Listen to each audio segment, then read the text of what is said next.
Right Music channel. Welcome to the Upstairs to the Right Music channel and our live stream. I'm gonna sneeze. I got the sneezes, guys.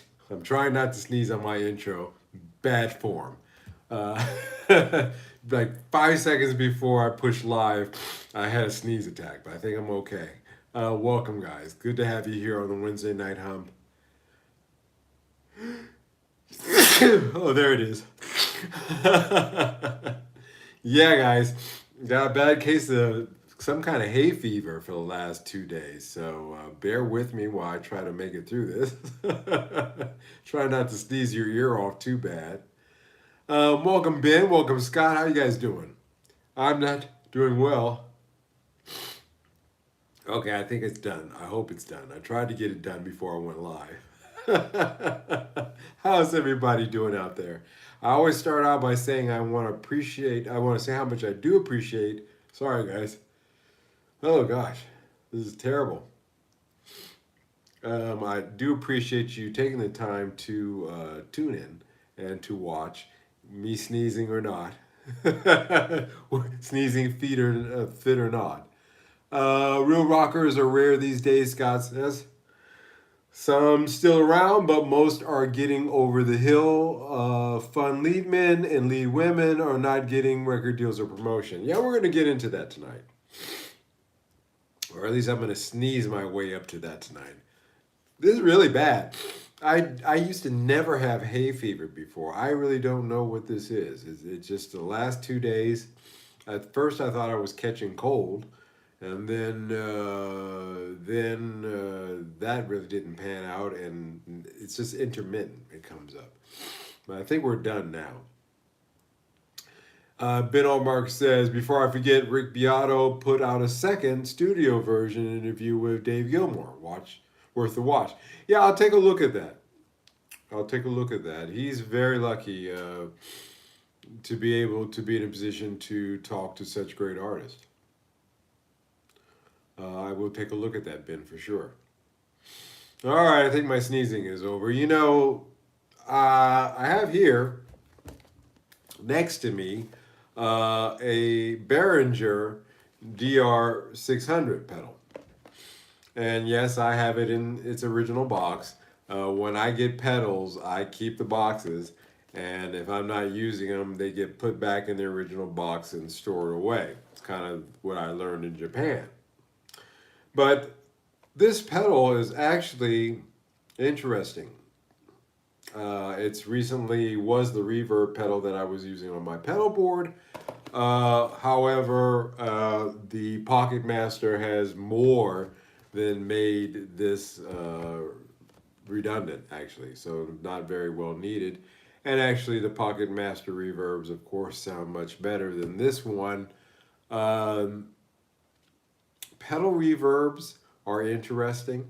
They're either hit or miss, and it really doesn't matter how much you spend on them. I have experimented with quite a few of these, quite a few, and price isn't really a real tell. It kind of works out to how it works well with your rig in the end. For my rig, this pedal was okay. Uh, but it's funny, this pedal is what inspired tonight's discussion. And uh, uh, pedals like this used to be the kind of gear I was thinking that you would see all the time. Super affordable, reliable, solid, able to get the job done. And to me, nothing flashy, just keeping the music alive. And that actually got me thinking that this little pedal is kind of like the guitar world today. It's solid and reliable, but it's not really the center of attention anymore. Pedals like this, with the Pocket Master being $15 more, $20 more than the cost of this pedal. I'm sorry, $20 less, no, $20 more. Pocket Master's $20 more than the cost of this pedal. It really, makes pedals like this kind of redundant, you know. And the same kind of thing refers me back in my mind to the state of rock stars today. They aren't really the center of the culture the way they used to be. And I want to get away from talking about guitars specifically tonight, or, just a little bit of a change of pace. And this thought process that got me to thinking, what happened to the rock star? What happened?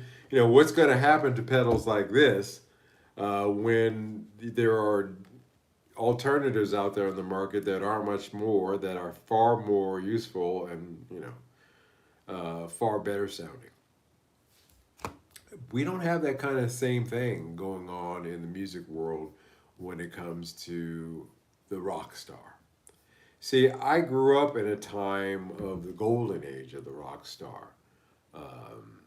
Now, before I get started with that thought, Scott says, do Behringer do anything that's original, or is all just well done clones? Well, not even all the clones are well done. Again, this is a copy of the Boss RV5 and RV5 RV6, and quite frankly, I've played that this is the pedal. This is a copy of the Boss, and it actually is a better sounding pedal. I found this pedal to be a little bit darker than I would like. I could EQ that darkness out, but inherently it's a dark pedal compared to the one that it's supposed to be a clone of. Not a very close clone. Actually, thinking of clones, no, that's another subject for another day. I'll let that one go. Let's see.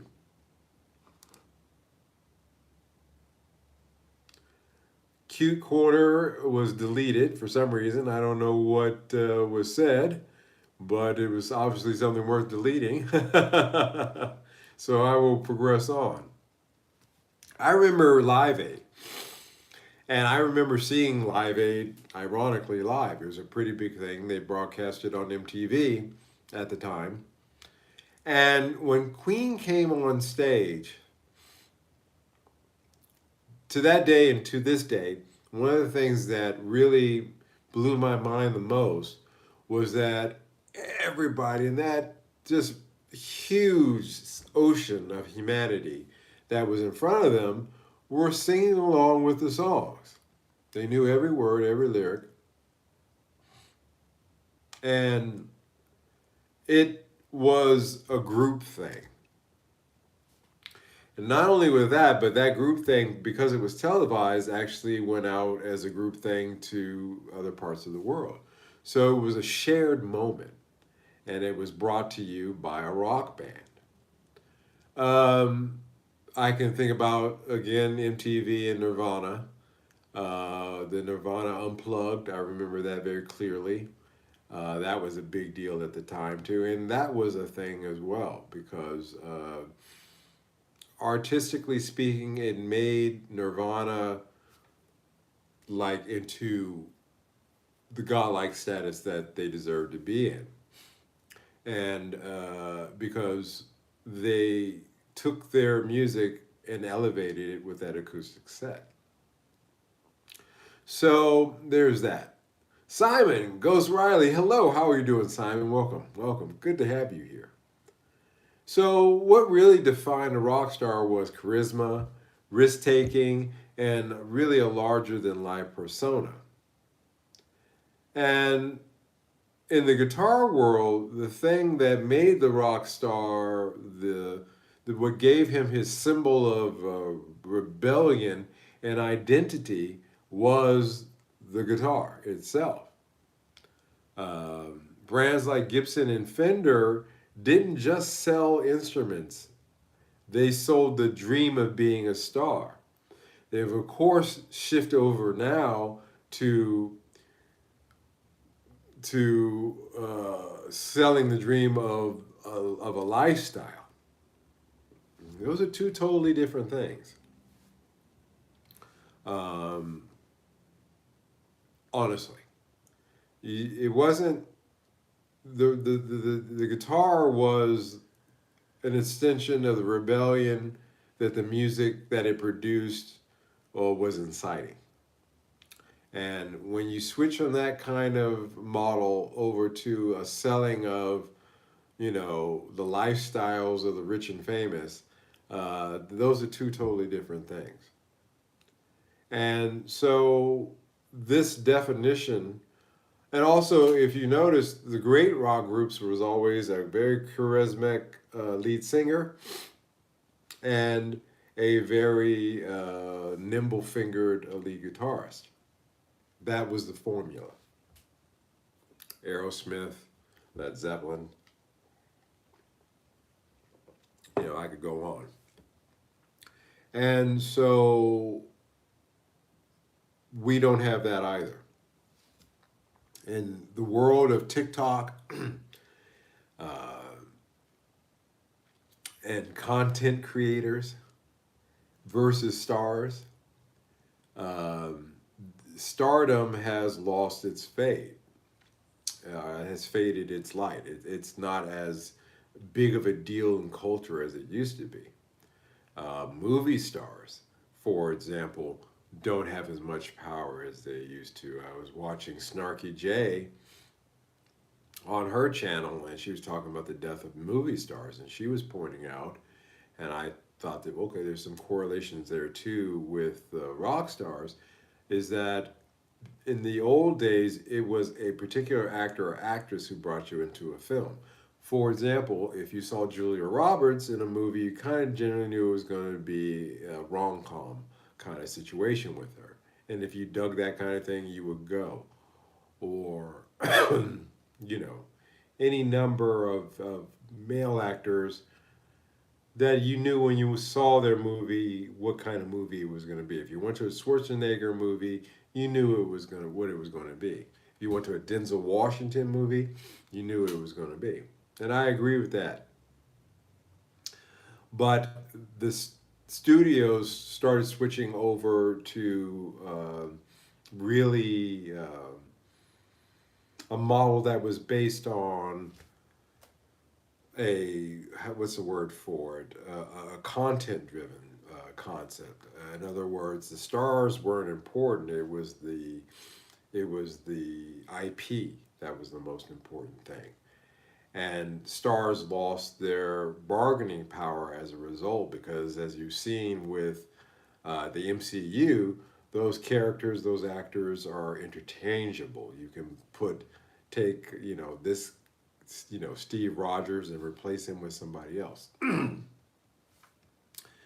And so in the music industry, that same thing has occurred as well. But really, it was kind of not just those kind of things that occurred, but also it was the downgrading of music as any kind of valuable object. That's the first thing. The second thing is the elevation of content creators. I'm one myself, but I was early in the game. I realized and saw the writing on the wall and shifted over to YouTube from doing music production the way I was to doing it this way. But a lot more people are doing that now. A lot of Hollywood stars are doing that as well, as if you haven't noticed. Before they wouldn't touch YouTube, but now each and every one of them seems to have their own YouTube channel. Interesting. Branding and franchises replace personalities, like Marvel actors replacing movie stars. It's the example that Snarky J was given, and I think that guitarists today, although they are technically brilliant, they're not cultural giants. John Mayer, great player. Jack White, great player. Talented, respected, but they don't have a Hendrixian level of myth-making, of mythos to their careers. They just don't. And let's see.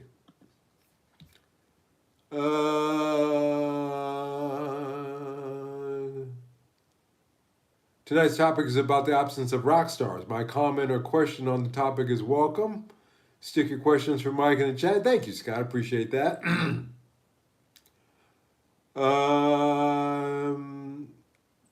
I don't know what Screech is, guys, so I'm going to let you have that conversation amongst yourselves. Cat Music Journey, welcome, sir. How you doing? Good to have you here. good to have you here as always. It is a blessing to see you here, sir. So the guitar really isn't gone, but the myth of the untouchable rock god is fading, just like the myth of the movie star is fading. Again, the analog pedal is fading. And what's taking its place doesn't necessarily mean that culturally um, it's going to have a universal appeal. Again, the Live Aid event was worldwide. There were people in India that were singing along to Bohemian Rhapsody, okay, live. That doesn't happen today. That does not happen. There's nobody like that. There's no bands, there's no acts, there's nothing that could pull that off. Screech is a Newfoundland alcohol. Well, I knew it wasn't the guy from Saved by the Bell. Kind of sussed that one out.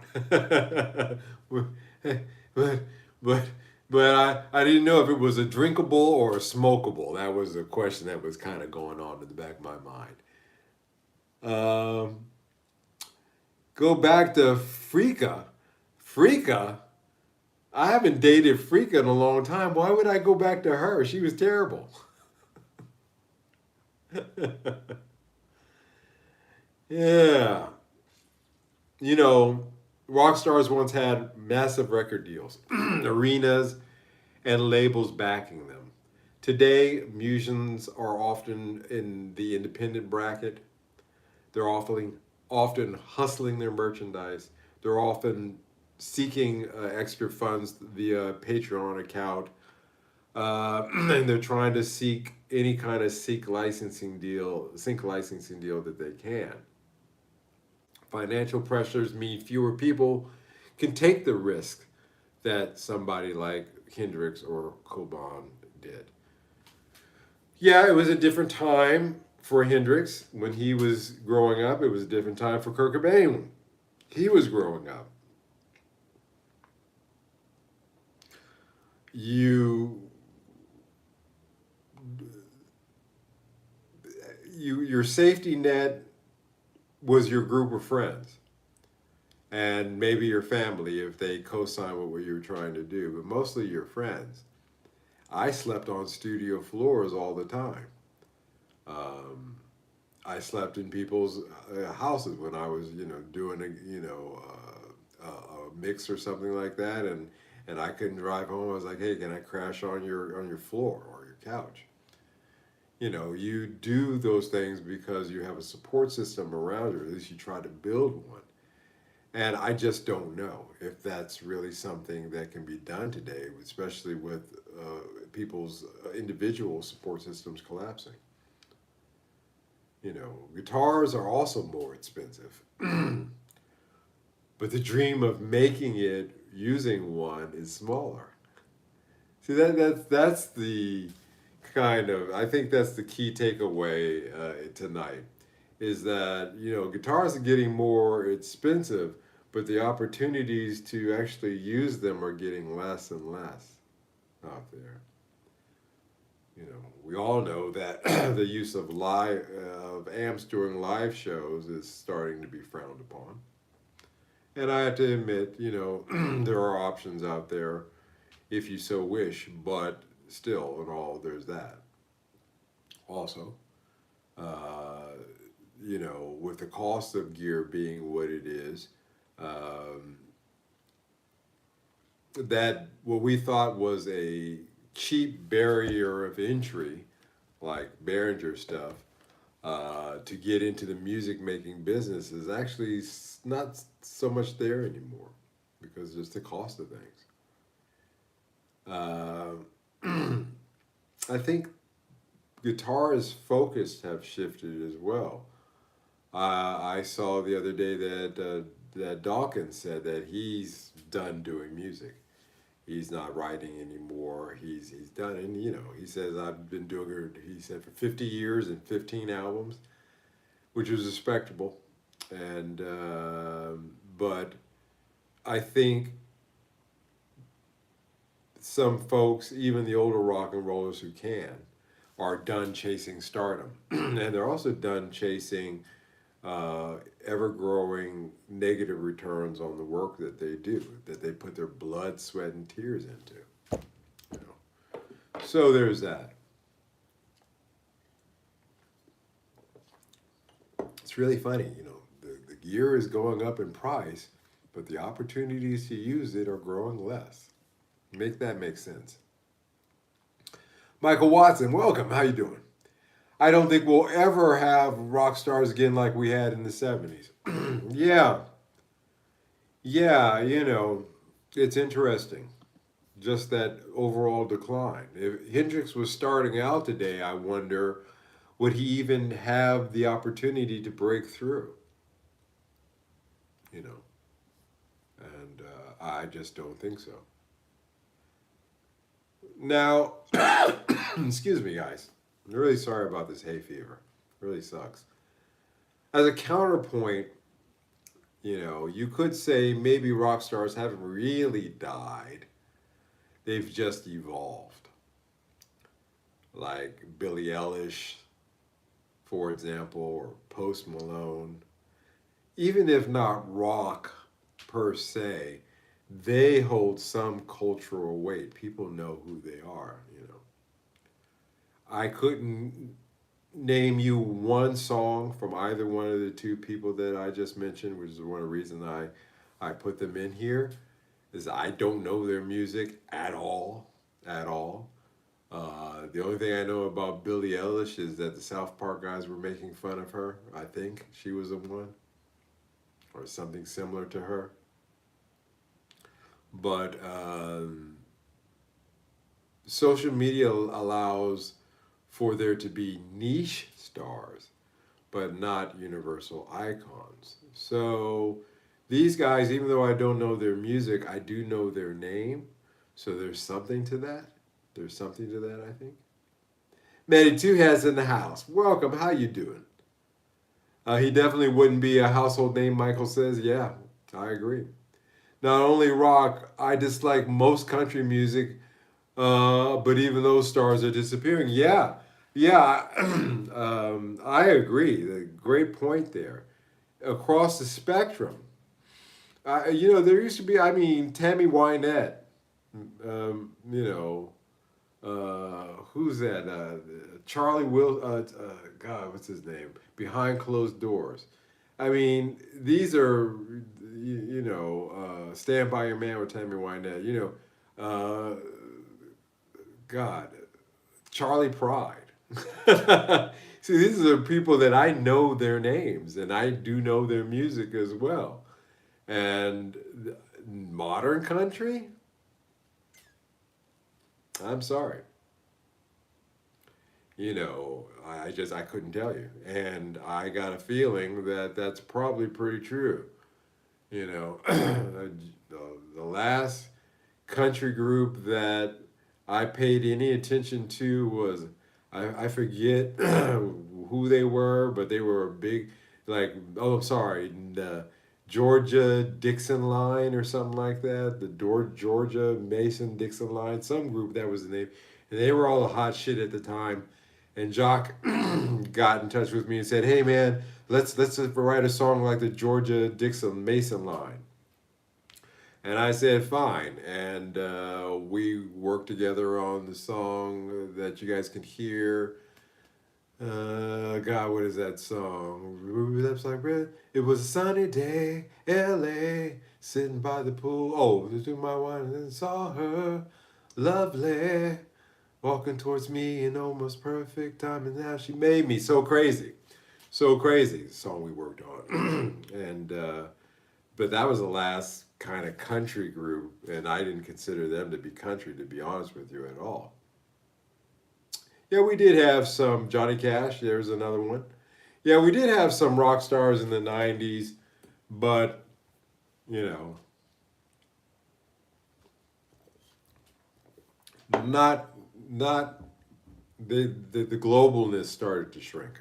Is my point. The golden age, the shift to today's reality, and the possible rebirth of rock stars is not going to happen. Rock star as we knew it, or as a dictionary would define it, I believe are gone and over. I think that's done. Um, but the dream of the rock star lives on in small ways. Um, I see a lot more women on YouTube who seem to be far more comfortable playing guitar. We're making videos of them doing that and putting those out than I did see live. Actually, to be honest with you, or even busking on the streets. To be honest with you, so I think YouTube made a quote unquote safe space for a lot of female artists to perform. So that's a good thing. Again, but like I said, the dream lives on in smaller ways.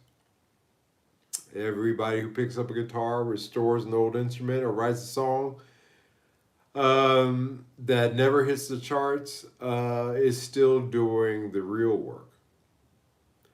And still having, that desire to communicate. See, again, it doesn't matter in the eye of a writer, a musician. You have to get it out. It's not an option of will people like this song or not. Will people buy this song or not?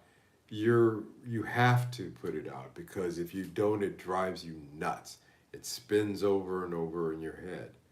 So that's always going to go on, is what I'm saying. But to be able to elevate to the level of the rock stars as we knew it, I don't think that that's ever coming back.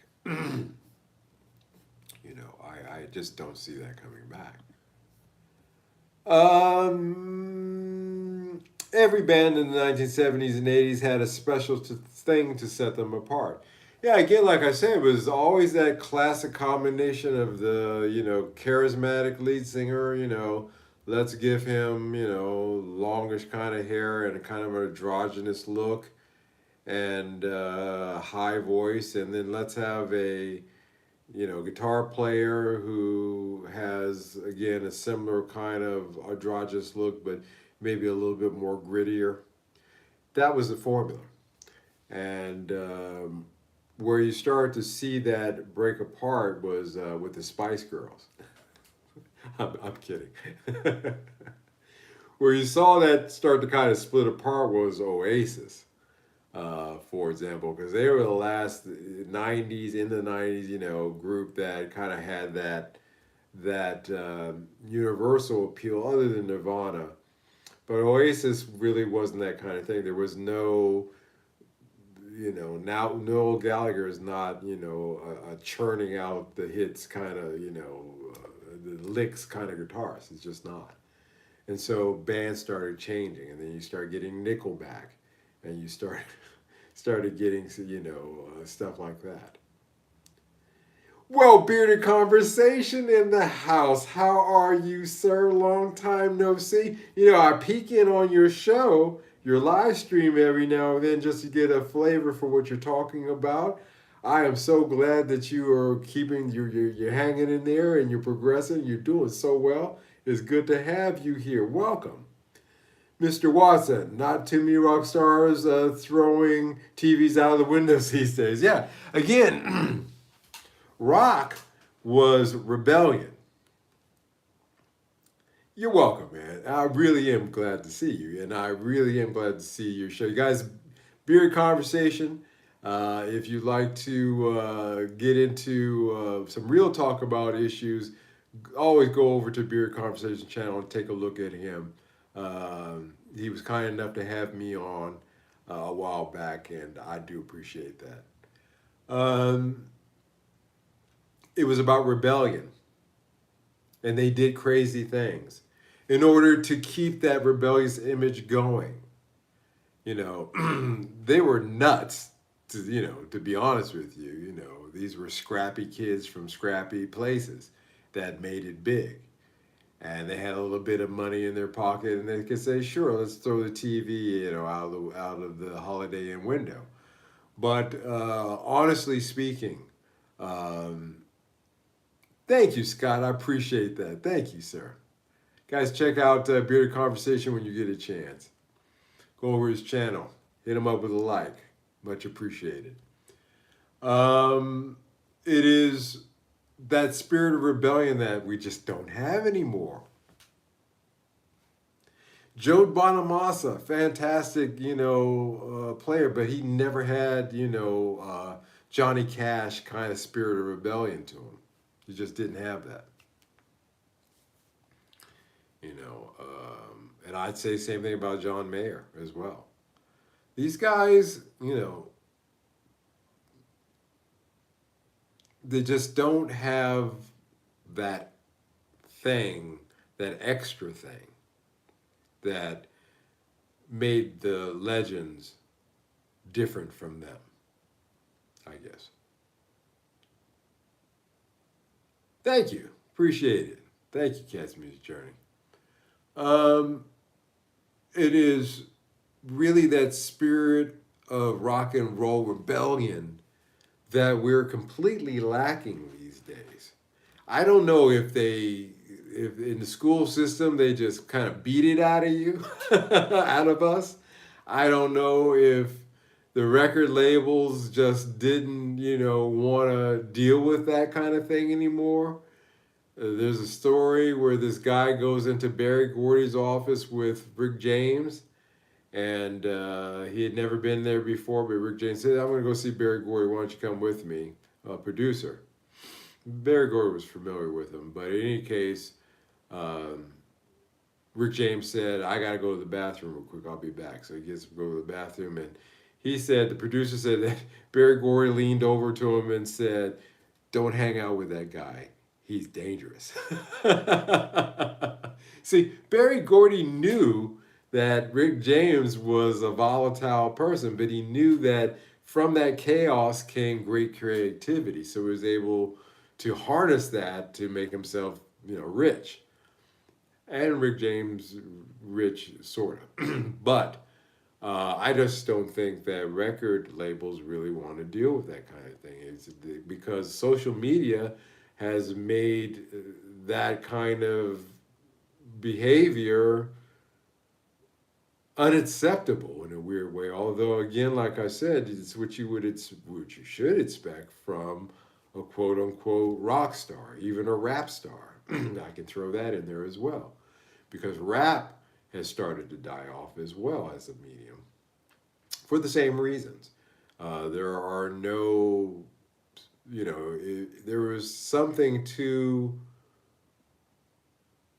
the golden age of rap stars to the ones that exist now, in terms of also not taking away from their talents or abilities. They do have those, but they don't have that extra thing that takes them over the edge, that makes them a worldwide phenomenon.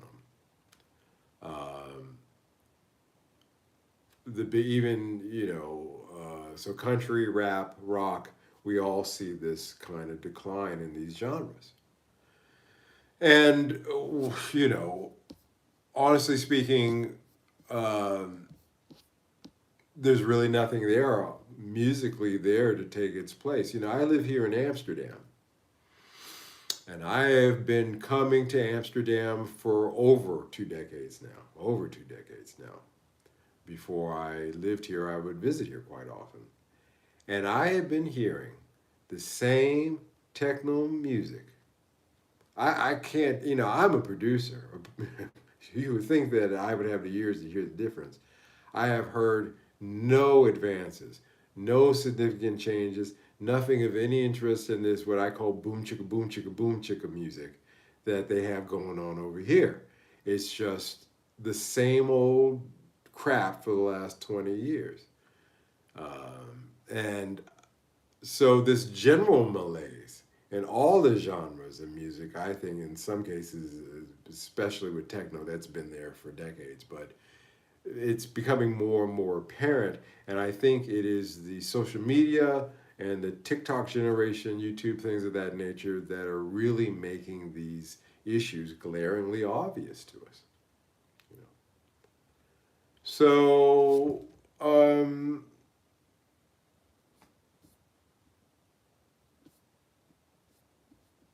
catching up on my notes here. So maybe the age of the rock star is gone. Or maybe it's just changed. And you can put in rap star, you can put in country star, you can put in whatever kind of star you want in that slot.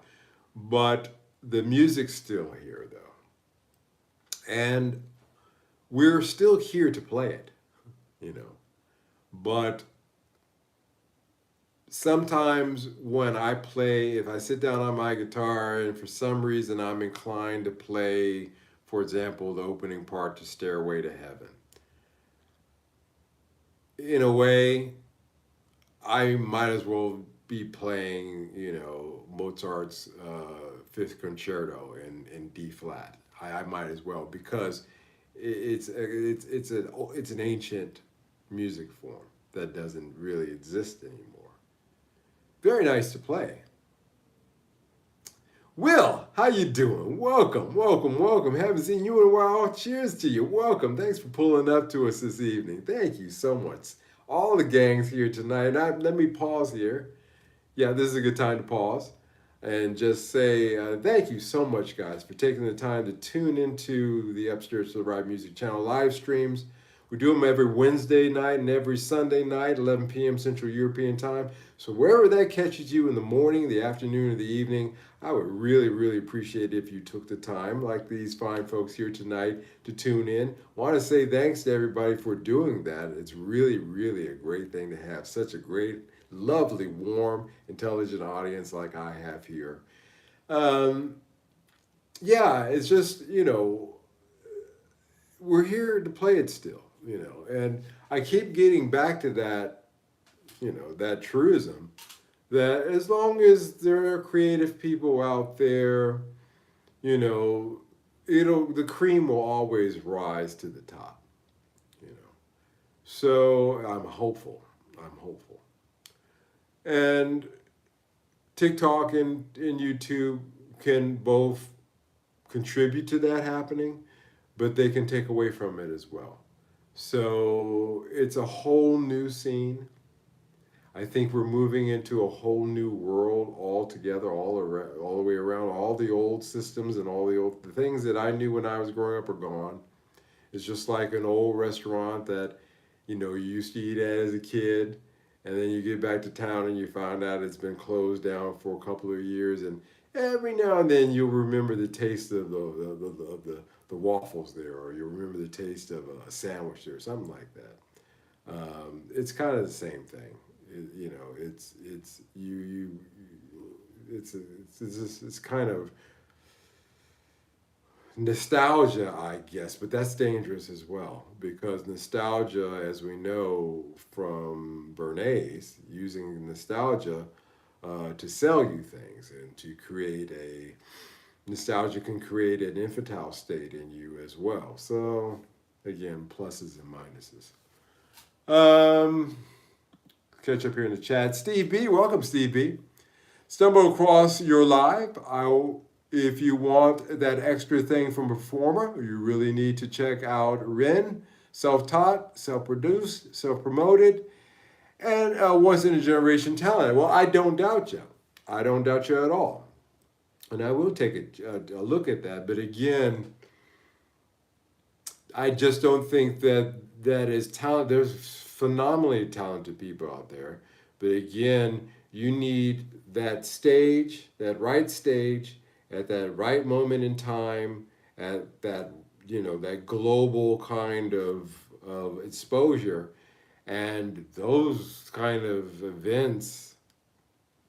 Other than maybe the Super Bowl, but notice that the Super Bowl is reserved only for established artists. They're not going to put a brand new artist, up there. With even the brand new artists that they do feature aren't really. They're tied into the record company of the larger artist that is performing. So those venues for people like Ren that you mentioned, I will take a look into that. artists, those opportunities aren't there, is my main argument. I don't know this Ren. I'll have to check it out. Yeah. Yeah. That's what we're here, guys, for, is to bring new artists to everybody's attention so we can check them out. Again, I'm not questioning the talent out there. I think that there's probably more talent out there than there ever was. However, the opportunity for that talent in order to come up, like we used to have in the old system. The old system was small clubs and venues that you could perform at and work your chops out, get your stage show together, uh, know how to work an audience, will know what to do, what works, what doesn't work. That's what that was for. That prepared you to move on to get your deal with the label. When the label signed you, you could go from that to a medium-sized hall, and you learn how to work those, and then you learn how to work the stadiums and the arenas. And that was the old system. But that system doesn't exist anymore. So I just think that it's far, far more difficult for people to break out globally. And the gatekeepers, the gatekeepers are just keeping gate. They're not allowing too many people to come out. Artists aren't pushed in the same way these days. That's right. Promotion just isn't there. They've discovered, well, let's just use social media to, instead of spending, 20, 30, 50, $100,000 on promoting this act, let's just let social media take care of that for us for free. And it got real lazy. The A&R people were lazy in the first place. Trust me, spent a lot of time with them. Lazy people. I hope this is what you're talking about. We'll take a look at that. Ren is really good. Justin Hawkins. Oh, yeah, yeah, yeah. I know Justin. I love Justin. That's a brother that I sincerely, truly hope one of these days to run into. Um, he's got he's got that kind of thing. Um, but again, he's old school. He's old. He's from the old school. So again, my local STL band is Tree 14. Nice. Tree 14. Let's take a look at that, if possible. It's a deep rabbit hole, but well worth a trip down it. Yep. That's what we're talking about. Cool, seems catchy. Yeah. I'm going to take a look at these links, guys, as soon as I get off the live stream here. I thank you so much for bringing this new music to my attention. I love hearing new stuff, because if not, then I'm just spinning in my own teacup too, and that's not great. That's not what I want to be. Um, that's not the kind of guy that I was. I was listening to Portishead. I introduced Steve McKeever at Motown to Portishead because he came over to the studio and Jock was there, and he was picking up a remix that I was working on, and I said, "Hey, Steve, listen to this," and I put on Portishead album. And he's like, "Oh, what's that?" He had never. This is a Motown executive, okay, top guy, decision maker, and he had never heard that record. I was always the one to be introducing and bringing in new music and introducing it to different people, and so I appreciate this. Um, you know, we just have crossed the Rubicon, gentlemen and ladies. We have moved into a new time zone. We have this is the dawning of the age of Aquarius.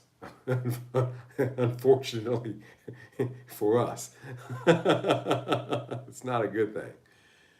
And no matter how much they sing about it, and the old systems are either breaking down, in the process of breaking down, or completely gone, obliterated. And I could sit back and reminisce about the old days. Well, back in the old days, we used to use camels in order to do our recording. We take two camels and we, string a wire between them. It's just you can't cry over spilled milk. You just gotta let the past be the past, and you gotta move on. But I think what really is happening here is nobody knows what the future landscape really is. Nobody knows what that next thing is. We're in uncharted territory. And it'll be interesting to see, but I just don't think that you're going to see global groups the way that you used to. Why are we still listening to Beyonce in 2025? Why are the Rolling Stones still out on tour in 2025? Why is it that we're getting, the latest, Boys to Men or whatever rehash reunion, served up to us? Where's the new artist? Why are we getting this regurgitated stuff from the 80s and the 90s and the 2000s? See, that's a question also that plays a part of why certain music genres are dying. See, if I'm a club promoter and I have a choice between unknown but pretty hot on YouTube artist or whatever, TikTok, whatever, and a choice between that and an established act, I'm going to book the established act. As a matter of fact, the established act will say, I don't even want to have these people opening as our headliner because people will see the glaring difference between these old ass men stumbling around on stage and this young, energetic group. It would be just too glaringly obvious. The older groups tend to bring their opening acts as older people of similar ilk. Those are my thoughts. The good old Camel days, yeah. I missed that. Yeah, it was a bitch of a time storm away at night, but when you had two camels, boy, man, you got the best sound out of your guitar you could imagine. I'm just saying. Yet another new John Bon Jovi song drops this week. Yeah. And again, it's like you might as well say to me, Bryan Adams is coming out with a new song this week. This regurgitation is the last and final point that I want to make tonight. And I think it's the most prescient one because I'm sick of it. I really am. I used to love R&B music. I don't listen to it. I haven't listened to any new R&B music in decades, literally, and coming up on 20 years now, because there's been nothing that's been in ears to me, and when I see these older acts coming in and taking the stage where there should be younger people, it tells me that there's something going on there. I really do think for the last 20 years, things have been slim picking. Yeah, the last 20 years, 2 decades. 2 decades. I can mark it in my brain because, 2005, I'm in Japan. I'm driving it's a weekend, I'm driving to the beach, and in my car radio, I'm playing new CDs from new artists that I just got at that time. Or even maybe a little bit more established artists, but they had just put out their second or third album, not their 25th or 26th. And that was the last time that I can recall that I was listening in on the radio, and this is Japan, by the way, where I'm listening to new things. That was the last time, And now those songs, I'm still listening to them, but don't really listen to very much since then. If the old artists want to be relevant, they should form supergroups instead of trying to air out their old catalogs. Yeah. On the other hand of it, on the more esoteric side, the more, the uglier side of the music business, I really wonder if these guys can stop. Keith Richards had his hands surgically, because of his arthritis so bad, so that it's permanently like this, so he can play guitar. So, you're not going to be shaking his hands like, hey, matey. He's like a pirate. I'm not kidding. When I saw that and I read that, I was like, dude, when you have to have your hands surgically altered like that because you're too old to play guitar, stop playing guitar. Stop. Stop. Really, they need to stop for so many reasons. Right around the time Spotify came out. Are you on EBT, not a troll? Well, they don't have anything. I don't know if they have anything like EBT over here in the Netherlands. I'm sure there may be something like it. I will look into that and see if I apply. Thanks for the tip. uh, it all went downhill after the death of Michael. Yeah, after he hung himself in that closet. I couldn't quit. Yeah. Demonized spirit of music can be intrinsic. Yeah, that's the point I was kind of hinting on there, is that ugliness that underlies the music business. Certainly, it was there. I felt it. There's some sessions that I was in on that just had a bad vibe. There was bad vibes, and one of the reasons why I went to Japan and started playing live, to get away from that LA scene. But I think these guys, can they stop? Can they stop? I think they're afraid that if they stop performing, they'll die. Sounds crazy, but I believe it. Yeah, um, I certainly think in the Rolling Stones case, that is the case. But I think that along those lines, they all privately also wish that they die on stage. Oh man, wouldn't it be cool if we just dropped off on stage one day? Lights out, show's over. I really do think that that plays through their minds as well. That they would prefer that as opposed to dying on some estate out in Stonehenge area out there. Bath, I love you know I think those dudes like Guns N' Roses, Rolling Stones, etc., are contracted just to keep on going. But yeah, but my question is, who did they make that contract with? That's where I meant some of the more, and what Bearded Conversations was alluding to there. Some of the more, interesting, darker aspects of what could really be playing on there. See, I don't mind talking about those things, guys, and as a good, segue out of this. Demonized spirits, yeah, exactly. See, if you believe in the possibility of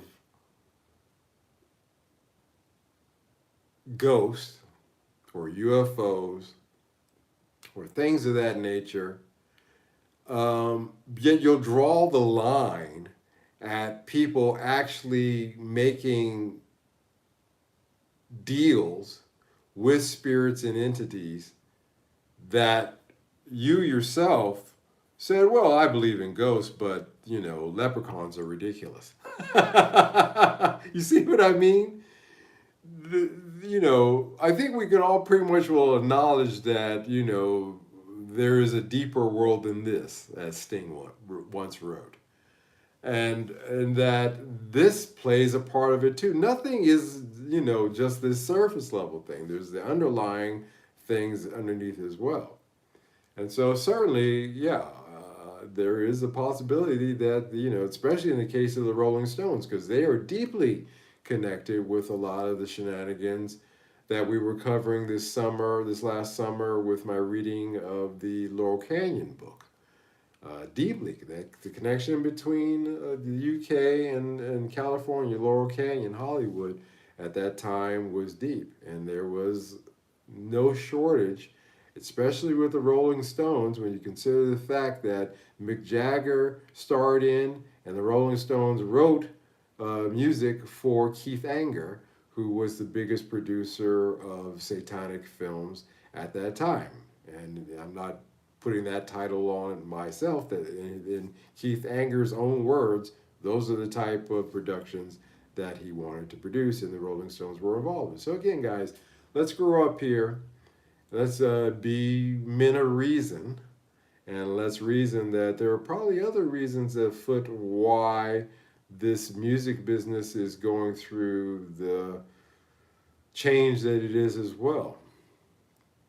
And I think we can all acknowledge that it's not positive. So if it's not positive, then where does that come from? It comes from the negative. So just I'll throw that out there.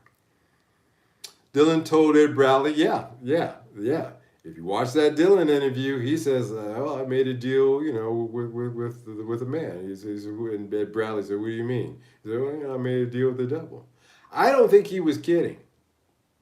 I don't think that he was being facetious at all, or taking the piss, as our UK friends say. I think he was deadly serious.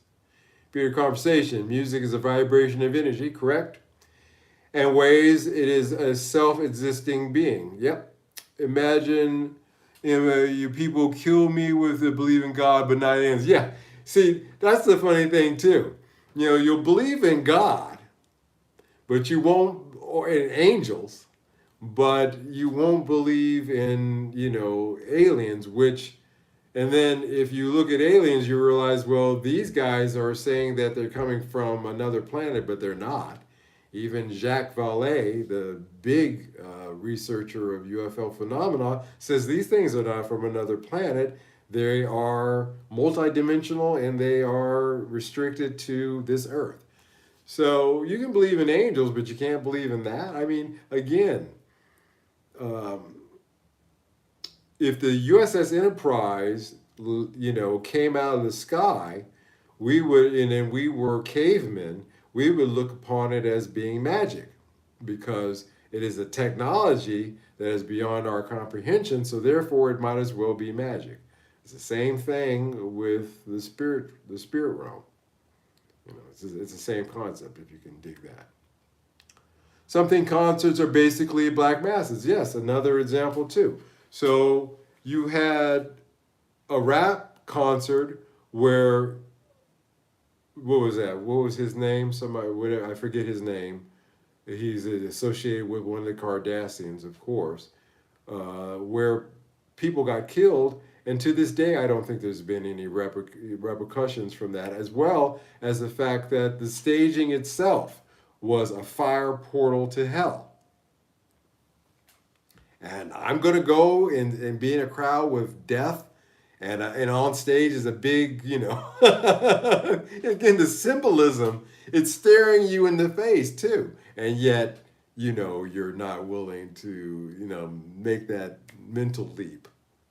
And you can make that mental leap and still keep it within the realm of scientific reason, if you wish. You don't have to take a spiritual leap of faith. You can take a scientific leap of faith and still see the same thing, although not as deeply. Go see AC/DC and they look all out of, yeah, just a theory. Yeah, and they look all out and light up devil horns. They say, yeah. It's not, come on, it's not a coinky dink, as we say. So there's that aspect of it too. So I'll finish it with that. Is that the old groups, the old guard, the gatekeepers, they're not interested in bringing in anybody new, especially if you're not down with that program. And because of the internet, thank God, a A lot, and and other things, a lot more people are aware of that scene and are not for it. But there are certainly people out there who do not care, and they will be for it, but even they can't get in. If you're down and you can't get in, you know things are bad. So, whatever happened to rock stars? Um, I am at the end of this, and I have theories. I have had bullet points. I have had thoughts on the matter, but I think the same thing that happened to the movie star, the same thing that happened to the country star, the same thing that happened to the rap star, their cultural relevance went out the window and was replaced by IPs. So again, we're moving into a new realm, and I just think that those days of topic being rock stars, so we'll stick with that. I think the days of those type of rock stars are over, and I just don't see any way moving forward under these conditions that any band or group or individual could develop themselves in the organic way that they used to, or at least what was apparently or what on the surface seemed to be organic. Except for someone like Doja Cat, who basically is playing, yeah, but there's folks like her, Amber, whatever her name is, chick. She had her purpose. Doja Cat has her purpose. Um, again, she's down for it, and yet she's still a D-lister. You know, if I would be down for the big D, but be on the little D list, then what did you gain from that? What good is that? It doesn't. If Doja Cat was on Beyonce level, which everybody claims she's a witch, and had that kind of fame, then I could understand why it'd be worth it. But to be on the D list and be, like that, it's stupid. It's just stupid. In the future, everyone will have 15 minutes of privacy. Yeah, we'll see what the future holds. Um, yeah, I just, going forward, my thoughts are that it is not a environment that is conducive of creating solid artists, solid rock stars or country, whatever your thing is. I like rock music myself, but I love playing it. I love producing it, but I myself recognize the fact that it is much like jazz or classical music. It is a dying old kind of music format. You know, sure, there's guys out there today that are still writing classic music pieces. Sure, there's people out there that are still writing jazz pieces, compositions. However, their their appeal on a widespread basis, as opposed to during the era that they represent musically, is nowhere near the era that they used to represent musically. It's not even close. It's a fraction. It's a niche. So that's why I say that it's very niche oriented now, and the rock star has become a niche, and that's not going to change. All right, 15 minutes of privacy, not fame. Yeah, because now everybody can get their 15 minutes. Well, guys, I think that covers that. I think that we discussed that subject well enough tonight. I think we got all the angles. The even got into the metaphysical a little bit as well there, which I always like. Thank you guys for showing up for the Wednesday night hump. For old and new friends who showed up tonight, God bless you and keep you. Thank you so much for doing so. Um, Beer Conversation, brother, it's so good to have you here. I like having connection with the States. I just don't have it. And to know that you're looking in well, actually, we're kind of looking in at each other. So I won't just casually breeze by. Next time I'll stop in and say hello. But everybody, I want to say thank you guys so much for taking the time to listen to this live stream. Whether you're going to catch this one live or in the rerun, drop a comment down in the comment section. Believe it or not, the like and the comment down in the comment section really makes a difference with the YouTube algorithm. It shows that you're engaging. Even if it's just to say, good one, Mike, do that for me. I would appreciate it. I do ask that. Um, yeah, getting back to the States, I haven't set foot on soil in the United States for 6 years now. Last time I was in the States was 2019. I have been literally everywhere else in the world in between that time, but not the States, not even to stop in and see my dear old mother, which is something that I need to do. It's my family, that will draw me back to the States when I do go.